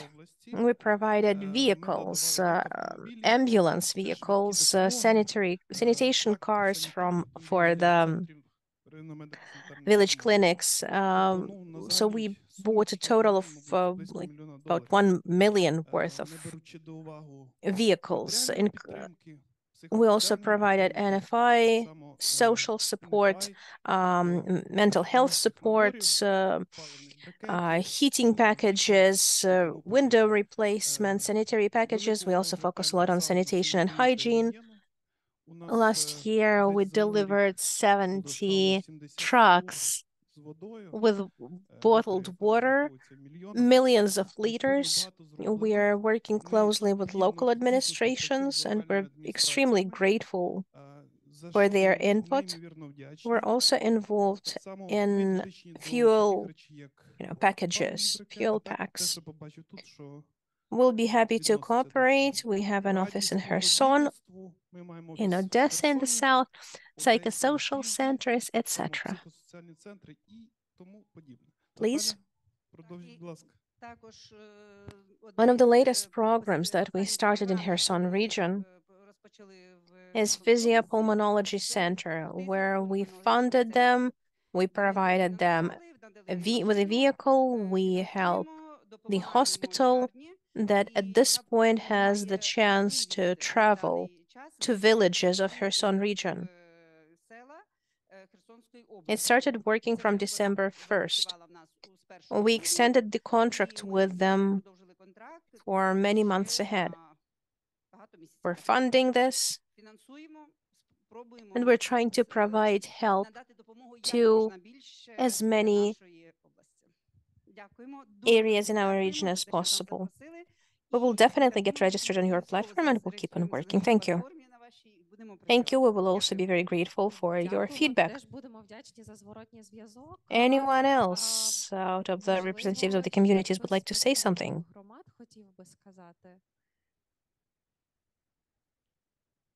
Sure. Natalia, can you give the mic? Наталя, дасти мікрофон? Thank you. Darivska community. It is us who were mentioned that we received the tractors yesterday. We're trying to compete with Bilozerka. However, Bilozerka has always had their own advantages. This is a former district center. They have better staff. The funding for the district center was always better than it was for the remote community. However, now, in the times of war, our community suffers from shelling on a regular basis. The representatives of our village council are trying to involve international aid. We're very happy to see this as an example of strategy of Bilozerka community development, and we are confident that we will have an equally great strategy because we need to see plans and we want to see where to go next. Thanks to posting of our needs in city for city, we received well used but still working fire engine. Another 2 new tractors were received thanks to cooperation with Dobre program. We were in negotiations for about 3 months. After our last meeting, I would like to thank the organizers, and we have involved the implementation of social rules. So we already received 3 powerful washing machines and even a set of washing detergents. This is for the services. We have also engaged 3 washers, and this is to service the disabled and the elderly. For rehabilitation units, we've also involved the project for 148,000. We're doing the procurement now. We enrolled a psychologist who is already working. We are hoping to engage a masseur. We will work on getting license. We need equipment. So all donors, please contact me. We have lots of plans. We have a powerful team, and we're working to establish the level of security in our community as much as possible, whatever we can do to contribute. We're open to dialogue and to cooperation, so welcome to Darivka community. I'm very grateful.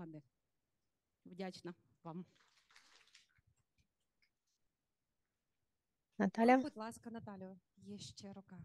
Another arm raised. Larissa Gresan, representative of the Social Development Department. We're working on social protection, social support of the population and other areas. We wanted to mention that the department is monitoring access of population to services, to material assistance. That is why I would like to mention that we have certain needs in the territorial community. For example, we have a lot of needs in wheelchairs. If there are any NGOs or volunteers working on that area, please help us. So we also have a lot of people who need material support, like monetary support. Because at this point there are lots of ruined houses, people's housing gets ruined. So if it is possible to get that kind of support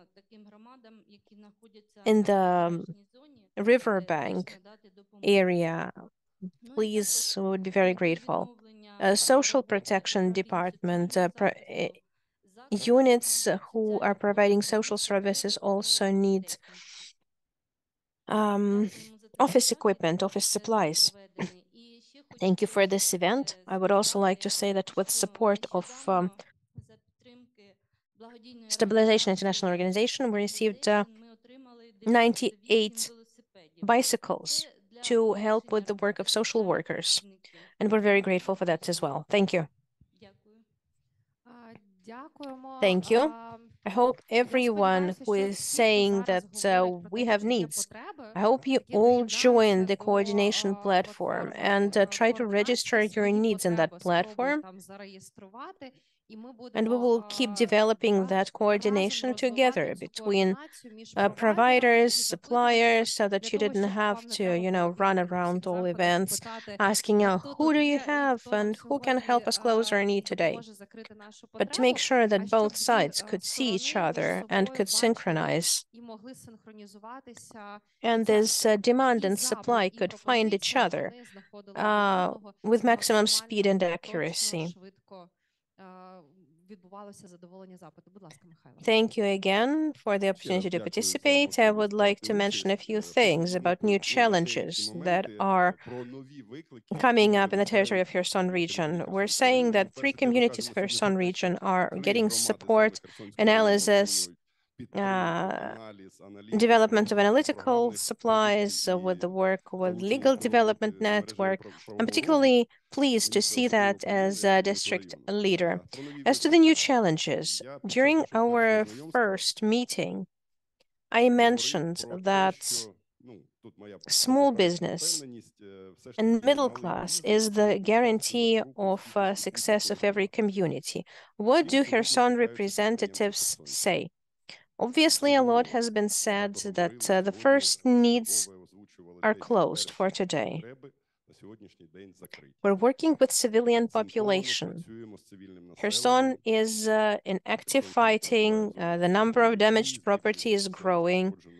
And in my opinion, we're forgetting about small business that used to function in the territories of the communities. No state program, no international organization has developed a clear mechanism for the re-establishment of entrepreneurship in Kherson region and in other areas. Small entrepreneurs starting from market centers, shops, barber shops, bakeries are suffering from enemies' shootings, like everyone else. The entrepreneurs don't have an effective tool to rebuild entrepreneurial activity in the affected populated areas. What are residents saying? People are going to banking institutions to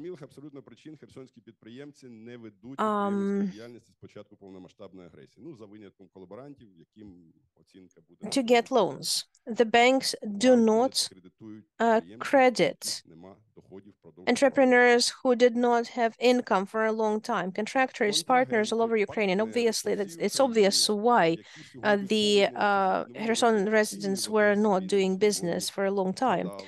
So entrepreneurs have submitted their tax reports. They're starting sending requests and demands to Kherson entrepreneurs to fulfill their commitments. And this is a huge problem that we're going to face. A lot of entrepreneurs are currently overseas. It is possible that a Kherson region representative would also get a property arrest for non-performance on their contractual commitments that were made before the full-scale aggression. So using this opportunity with so many organizations present, please note this problem. I am using every request and I will fight for Kherson business. Farmers have a slightly easier time. The support of international organizations is clear, but don't forget small business, because this is the guarantee of community success. Thank you, Mikhailo. One or two comments, and we have another surprise for everyone present. My name is Natalia Sukachak. I also represent the Social Development Department, Kherson Regional State Administration. One of the areas of our work is social protection of IDPs. It's a big problem, and it's a problem to provide housing. It's clear that people left, they have nowhere to live, and with the instructions of Regional Military State Administration, only one institution is registered as the place of compact residence of such persons. And this is a hotel, so it meets all the requirements, legislation requirements for accommodation, but this hotel need a solid fuel and need diesel fuel because the city of Kherson is under constant shellings, so no electricity, and there is a generator that provides electricity and heating. And also the inhabitants of this place, they need food. and they need hygiene. Крім того, And besides, in the city of Kherson, we have the places for internally displaced people, but right now they are kind of ruined, destroyed, and these shelters or these facilities shall be rebuilt. And we are ready for cooperation with organization that can help us with that. Thank you very much. Thank you for sharing. And I also have information from online. Thank you very much. You've done a lot of work. Thank you very much for CRM system. This is very useful for planning of work of different actors and coordination. Thank you very much for your comment. And we really hope that everybody who was talking about the needs and how we can meet these needs, you will register on this platform, and Vitaly promised that after the first users and first registrations, first users will start working at the platform. We will conduct the meeting. It will be in middle of February. If we can do it earlier, we will be able to address this earlier, and we will discuss the functions of this platform, which functionalities are still being lacked, and we will improve this program, and we will add more functions both for providers and for users. And I promised surprise. And it's not only some material things for Belozerka community. We also have visualization of our work in Kherson region communities, and I would like to ask you to watch this video.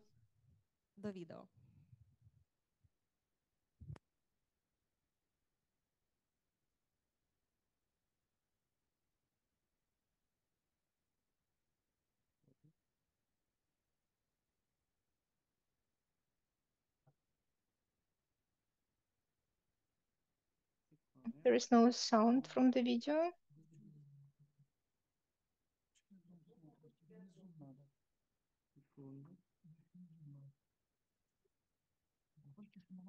Okay, they're trying to solve some technical issues just to be able to demonstrate the video.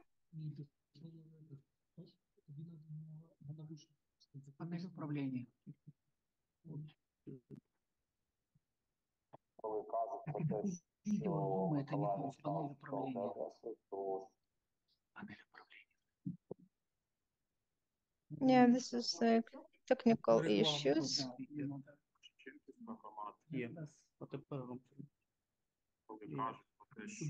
Миколаїв став щитом для Одеси, то Шевченківська громада і ті громади, які поруч.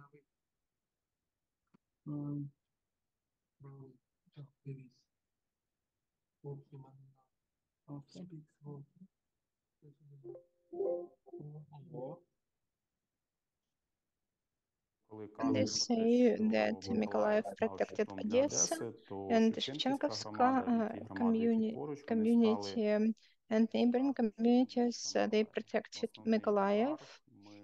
And in our community, we have more than 2,700 objects destroyed.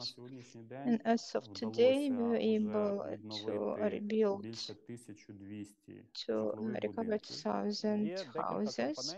There are several components the communities shall work in terms of recovery. This is teamwork, transparency, cooperation, communication at all the levels, and fifth, this is media.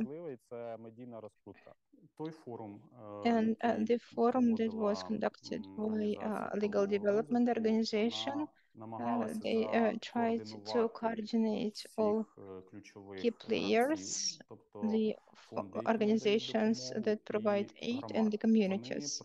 They also research the needs of population and conform these needs for foundations. Bilizerka and 8 villages are situated along the Dnipro, and we suffer from the shellings. And the current days is very difficult for us, but we think about the future, how we can bring our people back to Bilizerka community. And together with local administration and different organizations, with volunteers, we developed a strategy for 2026. And the community itself developed this strategy. There are representatives of local authorities, of economic sector, of civil sector, internally displaced people, and we worked based on participative principle when we involve everybody. And as of today, we have the 328 children in the settlement, the age from 0 to 18. And we also add here the children of internally displaced people. And we arranged the facility of 160 square meters, which is huge, and the floor and some corridors. And we are able to study in 2 shifts. So the first shift like primary school and then the secondary school. And we understand that the war will be over sooner or later. So that's why we would like to have understanding what we can do for us. We can understand the weaknesses and strengths of our community, and then taking into consideration the real situation, we will try to implement it into the real life.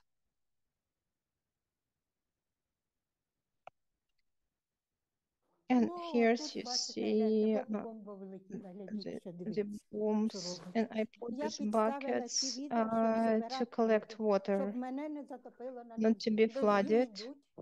It's raining and water stays here, and I come back to my house and I can't do anything.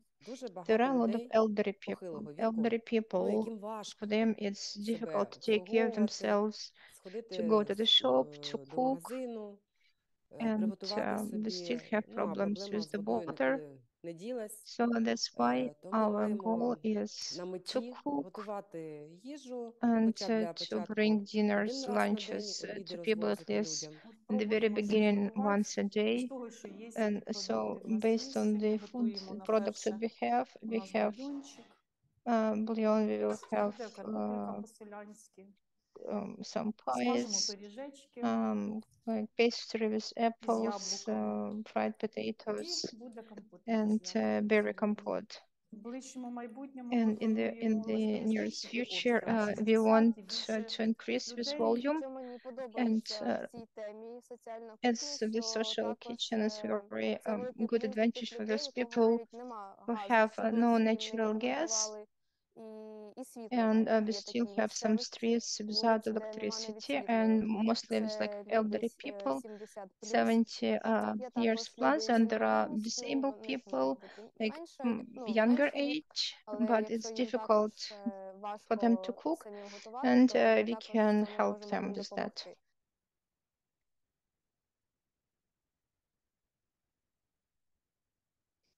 Here we have a lot of shellings. Here we didn't have just any windows. The roof is destroyed, the metal doors are destroyed, and the Russian armies was placed 5 kilometers from here. And this village really suffered, and we hope for recovery of the village. And we work on this recovery, and people help us with that, because we have more than 200 children living here. We are at Shevchenkovskaya Lyceum. This is the largest education establishment in our community. This is very important place for the villagers, because many villagers, they finished this lyceum, this school, and right now many people from other settlements, they go to school here. And everybody asked what shall be done to come back to home.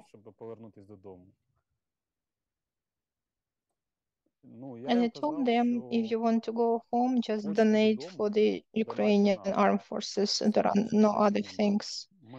Because we can see really only Ukrainian armed forces can come back, can bring peace back to the communities.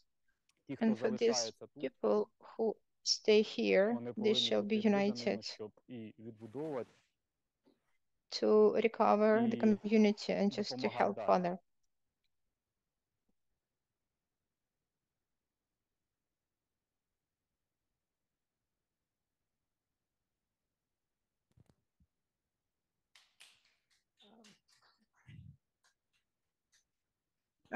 Thank you very much for watching this video. And after today's event, we will share with you all the materials that we used here. And we will really appreciate if you share this video. Because it's important to see not only some pictures from the news, but to see what's going on in dynamics and to hear people who stay there in these territories. And Oleg told in this video, and let's thank Ukrainian armed forces for this opportunity to be here. And I would like to add that this video actually shows the things that for the sake of which we are working here. And I would like to draw your attention not only to the brand of donors who finance these projects, but I'd like to emphasize our readiness to join together and to do impossible things to have this recovery.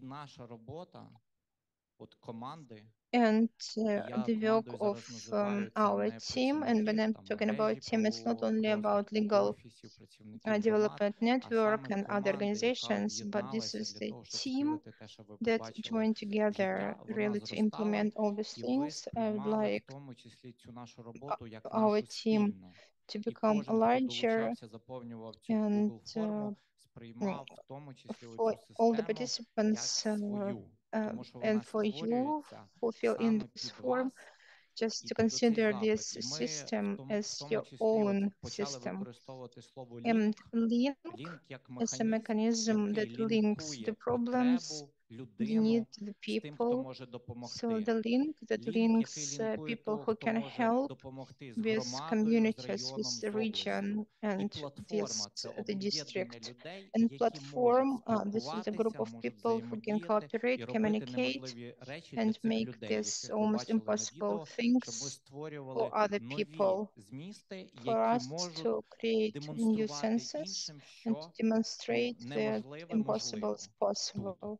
Because those people who remain in Belzerka, in Kherson region communities, they demonstrated impossible things. They were able to survive through impossible things.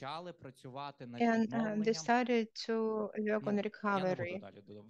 And so I want us to be stable, to be brave, to look at the future, and to be ready to take on board responsibilities on ourselves and to do impossible things.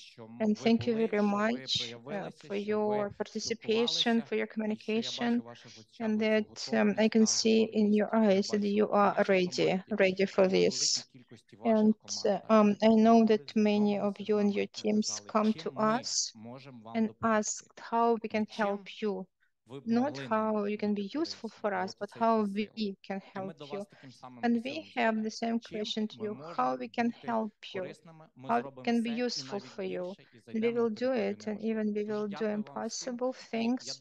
Thank you very much, and give applause to yourself, to your inspiration.